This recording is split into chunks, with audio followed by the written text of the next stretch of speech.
We can pay her half your salary, Brian laughed, leaning back in his chair. It's just business, Aurora. Nothing personal. I stared at him across his desk, the birthday card my colleagues had signed for me just hours earlier still tucked in my purse. The shock must have been evident on my face because he quickly continued.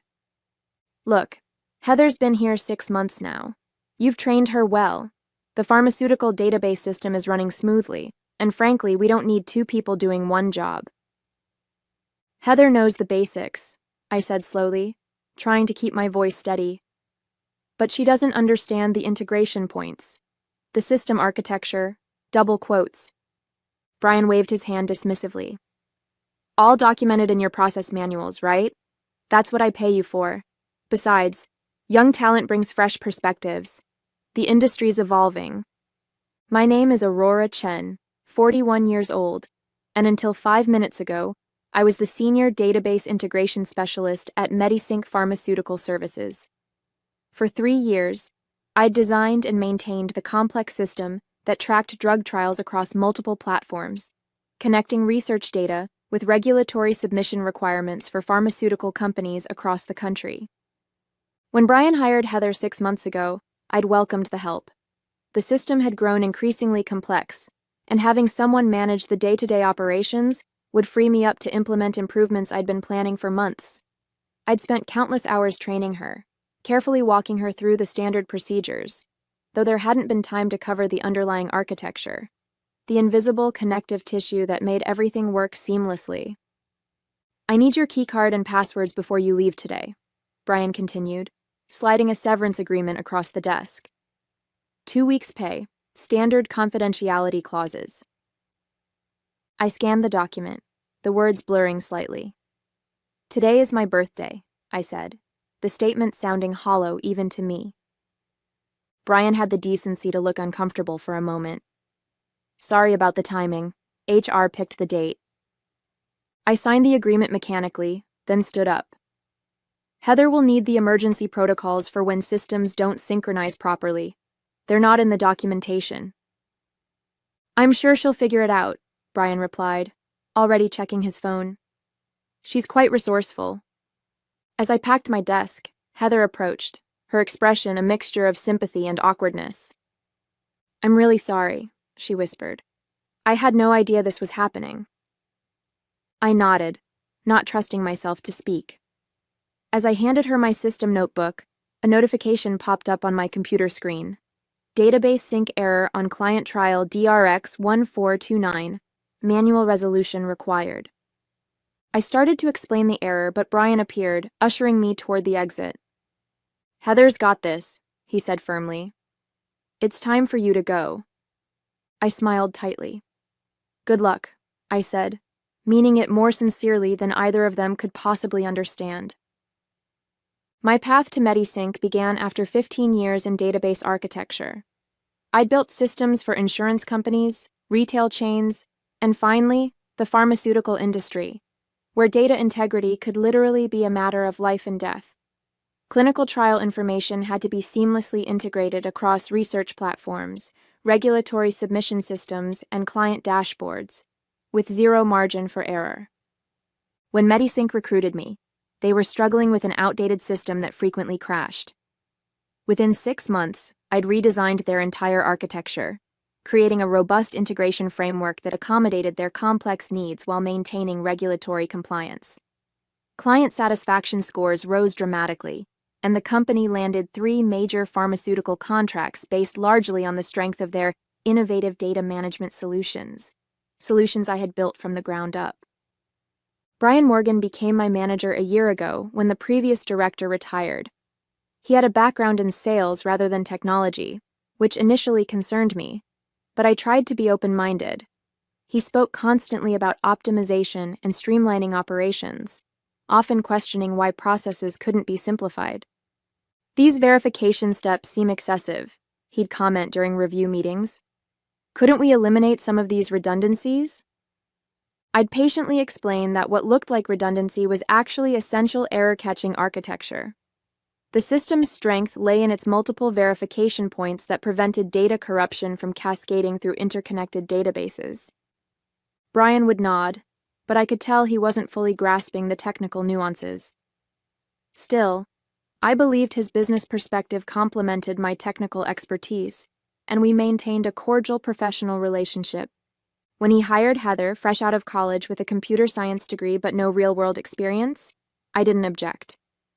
Training a junior colleague seemed reasonable, and I enjoyed sharing my knowledge. Heather was eager and quick to learn the operational procedures, though she sometimes grew impatient with details. "Do we really need to run all these verification queries?" she'd ask. "It adds an hour to the process." "That hour prevents weeks of potential disaster recovery," I'd explain. "The system is more fragile than it appears." In recent weeks, I'd noticed Brian and Heather in frequent private meetings. I assumed they were discussing her professional development, perhaps planning to expand her responsibilities. I even prepared additional training materials, anticipating that she might take over some of my routine tasks. What I didn't anticipate was becoming completely expendable. In retrospect, the signs were there. Brian's increasing questions about whether my processes could be streamlined, his interest in detailed documentation, the gradual exclusion from strategic meetings. But I'd been too focused on improving the system and training my replacement to see what was happening. The morning after my unceremonious termination, I woke to a string of LinkedIn notifications. News of my departure had apparently spread quickly through professional circles. 3 former colleagues had sent messages expressing shock and asking if I was looking for new opportunities. I spent the day updating my resume and researching positions, trying to focus on the future rather than dwelling on the humiliation of being escorted from the building on my birthday. By evening, I'd lined up 2 promising interviews for later in the week. The pharmaceutical data integration field was specialized enough that experienced architects were always in demand. My phone rang just after dinner. It was Jacob, a developer from my former team at MediSync. "Aurora, I know you probably don't want to talk about work, but I'm stuck on something," he said, his voice tight with stress. "The DRX 1429 trial database is showing inconsistencies after the routine Sunday update. I've tried everything in your documentation, but nothing's working." I remembered the error notification I'd seen just before leaving. "Did you run the verification sequence on the secondary tables?" I asked. "Yes, but the systems aren't reconciling. Heather said to just force an override, but that doesn't seem right." I winced. "Definitely don't do that. It could corrupt the entire trial dataset." "That's what I thought," Jacob sighed. "I told Brian we should call you, but he said we needed to handle it internally."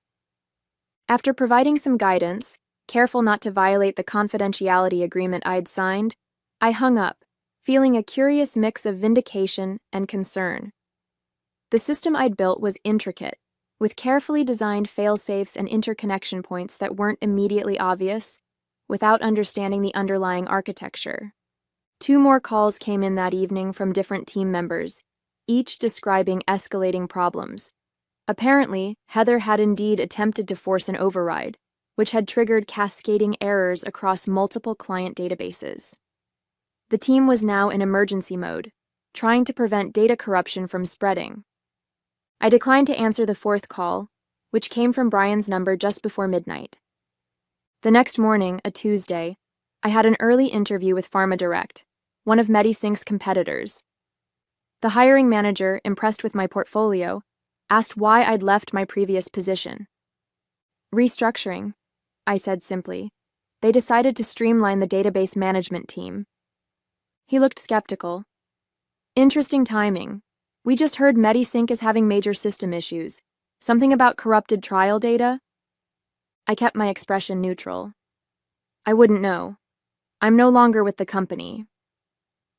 By Wednesday, I had received official offers from both PharmaDirect and another competitor, each with significantly higher salaries than what I'd made at MediSync. A third company requested an interview, mentioning they'd heard excellent things about my architecture skills.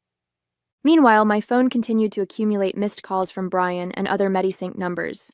I didn't return them. The severance agreement didn't include any provision requiring me to provide assistance after termination, and professional ethics prevented me from discussing their system with competitors. But as the calls became more frequent, I wondered just how badly things were unraveling at my former workplace. By Thursday morning, my curiosity got the better of me. I accepted Brian's call on the first ring. "Aurora," he said, relief evident in his voice. "Thank God. We have a situation." "So I've heard," I replied neutrally. "Look, I'll be direct. The system is in complete meltdown. After that initial error on Monday, everything started falling apart. Client dashboards are showing incorrect data, trial records are mismatched, and the regulatory submission module is flagging compliance errors across the board." I closed my eyes, visualizing the cascade of failures, exactly what I'd designed the verification protocols to prevent. "Brian, I signed a severance agreement. I'm no longer an employee." "I understand that," he said quickly. "We'd bring you back as a consultant. Name your rate. We just need you to fix this." The offer was tempting, not for the money, but for the satisfaction of being proven right. However, I knew better than to rush into anything. "I'd need full system access and complete autonomy to implement solutions," I said. "Absolutely," Brian agreed immediately. "Whatever you need. I'll think about it and get back to you this afternoon." After hanging up, I called Jacob for an unofficial assessment of the situation. His description confirmed my suspicions. Heather had implemented emergency fixes that had only worsened the problems, not understanding how each system interconnected with the others. "It's bad, Aurora," Jacob said quietly. "Pharmadyne is threatening to pull their contract. That's 30% of the company's revenue. And there's talk about potential legal action if trial data has been compromised." I spent the morning weighing my options. The professional part of me wanted to rescue the system I'd built. The human part of me felt a certain satisfaction in Brian's desperation. By noon, I'd made my decision and called him back. "I'll help," I said. "My consulting rate is $300 an hour with a minimum engagement of 40 hours, payable up front." Brian didn't even hesitate. "Done. When can you start?" "I'll be there in an hour." Walking back into MediSync felt surreal. Colleagues greeted me with obvious relief, while Brian hovered anxiously nearby. Heather was noticeably absent. "Where's Heather?" I asked as Brian escorted me to a workstation. "She called in sick today," he said, not meeting my eyes. The stress of the situation. I logged into the system with the admin credentials Brian provided and began my assessment. The damage was extensive but followed a logical pattern. Exactly what happens when someone who doesn't understand the architecture tries to force solutions without addressing the underlying issues. By late afternoon, I had stabilized the most critical systems and developed a recovery plan for the rest. Brian checked in frequently, each time more relieved as progress became evident. "You're a lifesaver," he said during one such visit. "I don't know what we were thinking, letting you go." I continued working without responding. The comment wasn't worth acknowledging. As I was preparing to leave for the day, Brian approached with a folder. "I've been authorized to offer you your job back," he said, pushing the documents toward me, "with a 15% raise and a more senior title." I glanced at the offer letter without touching it. "I'll consider it after we resolve the current crisis." "Of course," he nodded eagerly. "Take your time." But as I gathered my things, I noticed an email on Brian's open laptop on the desk beside me. It was from the CEO, with the subject line, "Transition plan once system is stabilized." The visible preview text read, "Get everything documented properly this time before we make any changes." I felt a chill. They weren't offering my job back out of recognition of my value. They simply needed me to repair the system and document everything so thoroughly that even Heather could maintain it. Then they'd discard me again. The decision I thought I had was just another illusion. The next morning, I arrived early to continue my recovery work. The system was responding well to my corrections, and I estimated another 2 or 3 days before everything would be fully functional again. I worked methodically, carefully documenting each step, not for Brian's future transition plan, but for my own records. Around midday, the CEO, Victoria Winters, stopped by my workstation. Aurora, I can't tell you how pleased we are that you've returned to help us through this crisis, she said warmly. Brian speaks very highly of your expertise. I nodded politely, continuing to type. The system should be stable by Monday. Wonderful. And I understand Brian has discussed your potential return to a permanent position. He mentioned it, I replied, keeping my focus on the screen. Victoria's smile tightened slightly at my lukewarm response. Well, we'd be delighted to have you back on the team. Perhaps once this situation is resolved, we could discuss the specifics over lunch. Perhaps, I agreed noncommittally. After she left, I took a short break, stepping outside for fresh air.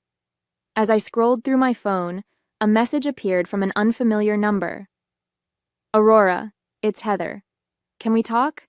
It's important. Curious, I agreed to meet her at a coffee shop across the street during my lunch break. When I arrived, Heather was already there, looking pale and nervous. Thank you for coming, she said as I sat down. I've been trying to decide whether to tell you this. Tell me what? Heather glanced around before leaning forward. The system failure wasn't an accident. At least, not entirely. I felt my body go still. Explain. Brian asked me to implement some optimizations to the system last week, changes that would streamline the verification processes. He said you had approved the concept but were too busy to implement it yourself. I never approved any such changes, I said, my voice tight. I realized that later, Heather admitted. When things started going wrong on Monday, I told Brian we needed to call you immediately. He refused, saying it would validate your overcomplicated approach and that we could fix it ourselves. She pulled out her phone and showed me a text exchange with Brian from Monday morning. His messages clearly instructed her to attempt fixes without contacting me, even as she expressed increasing concern about the escalating problems. By the time he finally decided to call you, I was having panic attacks. I couldn't sleep knowing what we'd done to the system, what I'd done by trusting him. Why are you telling me this now? I asked. Heather's eyes filled with tears. Because they're planning to blame me for everything. Yesterday, HR called me in and said they're conducting an investigation into procedural violations that led to the system failure. Brian told them I made unauthorized changes against his instructions. The pieces fell into place with sickening clarity. Brian had deliberately undermined the system architecture I'd built, likely to prove that his streamlined approach was superior. When everything collapsed, he needed me to fix it. But afterward, Heather would take the fall, and he would emerge as the manager who handled the crisis. I have the job offer from PharmaDirect, Heather continued. I was going to accept it before all this happened. Now Brian's threatening to give me a negative reference if I leave. He says he'll make sure I can't work in pharmaceutical data anywhere. I felt a surge of anger, not just for myself now, but for Heather too. She was younger and less experienced, but she didn't deserve to be manipulated and scapegoated. Forward me those texts, I said, my mind racing. And any other communications you have about the system changes. As Heather compiled the evidence, I realized I had a decision to make. I could walk away with my consulting fee and one of my new job offers, leaving MediSync to its toxic culture. Or I could take action that might help Heather and perhaps other employees, while exposing Brian's sabotage. The choice was obvious. Back at MediSync, I continued the recovery work with renewed purpose. While my hands fixed the technical issues, my mind developed a different kind of solution. What I needed was irrefutable evidence of Brian's deliberate actions, evidence that couldn't be dismissed as a misunderstanding or technical confusion. I recalled something Jacob had mentioned. All system changes were automatically logged on a secure server for regulatory compliance purposes. Those logs would show exactly who had authorized the optimizations and when they were implemented. During a moment when the office was mostly empty, I accessed the compliance server and found what I was looking for. The logs clearly showed Brian had used his administrative override to approve significant changes to the verification protocols, changes that directly contradicted the system architecture documentation. Most damning of all, he had backdated the approval to make it appear these changes had been pending for weeks. implying my tacit acceptance. I downloaded the logs to a secure drive and then sent myself an encrypted email with the files attached. For good measure, I took screenshots showing the timestamps of the original changes versus the backdated approvals. Now I needed to understand who else was involved. Had Victoria known about Brian's plan to sabotage the system, or was she merely complicit in using the crisis as an opportunity to rehire me temporarily? The answer came unexpectedly when Brian's calendar notification popped up on his laptop during our afternoon status meeting. Discuss AC transition plan with VW, 4:30 p.m. I need a bit more time on the regulatory module, I told Brian. Probably another hour. You go ahead to your meeting. Once he left, I quickly finished my work on the system, then set up one final safety measure, a hidden diagnostic tool that would alert me to any unauthorized changes to the core architecture, sending notifications directly to my personal email. It wasn't technically part of my consulting agreement, but I justified it as professional due diligence. At 5:15 p.m., I packed up my things and prepared to leave for the weekend. The system was now 80% recovered, with only minor issues remaining that I could resolve remotely. As I passed the conference room, I heard Brian's voice rising in frustration. But she's fixing everything. Can't we at least wait until Monday before? Victoria's response was cool and clear. The decision is made. Once she submits the final documentation, we thank her for her consulting work and proceed with the transition to the simplified architecture. Heather was just a trial run. We've already identified another junior developer who can maintain the streamlined system at an even lower salary point. And if it fails again? It won't, because Aurora will have documented every aspect of the recovery process. That's the whole point of bringing her back as a consultant. I'd heard enough. I slipped away before they could exit the conference room, a strange calm settling over me. I now had all the evidence I needed, and a weekend to decide exactly how to use it. Sunday evening, I received a text from Brian. System looking stable. Just need final documentation tomorrow to close out your consulting engagement. CEO wants to meet at 9 a.m. I responded simply, I'll be there. What Brian didn't know was that I'd spent the weekend consulting with both a labor attorney and a regulatory compliance expert at the FDA, who had expressed significant concern about the deliberate manipulation of pharmaceutical trial data systems. I had also accepted the position at Pharma Direct, with a specific condition they had happily accommodated. Monday morning would bring answers to questions Brian and Victoria didn't even know to ask, and I would be ready. I arrived at MediSync at exactly 9 a.m. Monday, carrying a slim portfolio containing my consulting invoice and several other carefully prepared documents. Victoria's executive assistant showed me into the conference room where Victoria, Brian, and two people I didn't recognize, a woman in a severe suit and a nervous-looking man with a legal pad, were already seated. Aurora, thank you for coming, Victoria began with practiced warmth. This is Patricia from HR and Jonathan from Legal. They're here to formalize the conclusion of your consulting engagement. I smiled pleasantly. How convenient. I've brought some documentation that requires legal review as well. Before anyone could respond, the conference room door opened again. Jacob entered, followed by Heather and two men in dark suits who definitely weren't MediSync employees. What is the meaning of this? Victoria demanded, half rising from her chair. I invited a few additional participants, I said calmly. Jacob and Heather have first-hand knowledge relevant to our discussion, and these gentlemen are from the FDA's Office of Regulatory Compliance. They're very interested in the events of the past week. The color drained from Brian's face. The FDA? This is an internal company matter. Actually, one of the agents interrupted, deliberate tampering with systems that manage pharmaceutical trial data falls squarely within our jurisdiction. Ms. Chen contacted our office with evidence suggesting serious compliance violations.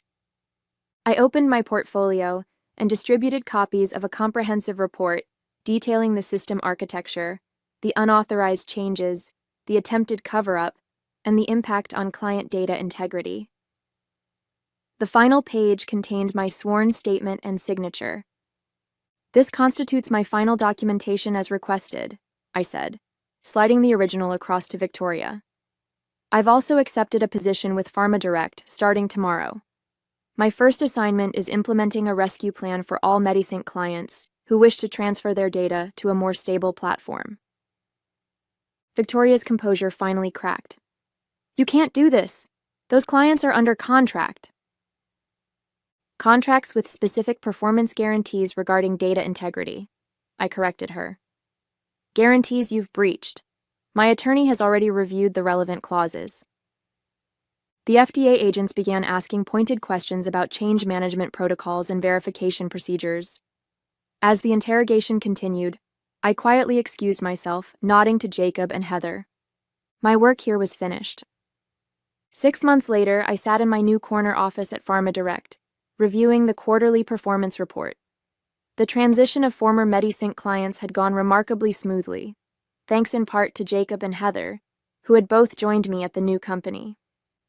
The industry newsletter on my desk contained a small item noting that MediSync had been acquired by a larger competitor after experiencing significant client attrition and regulatory challenges.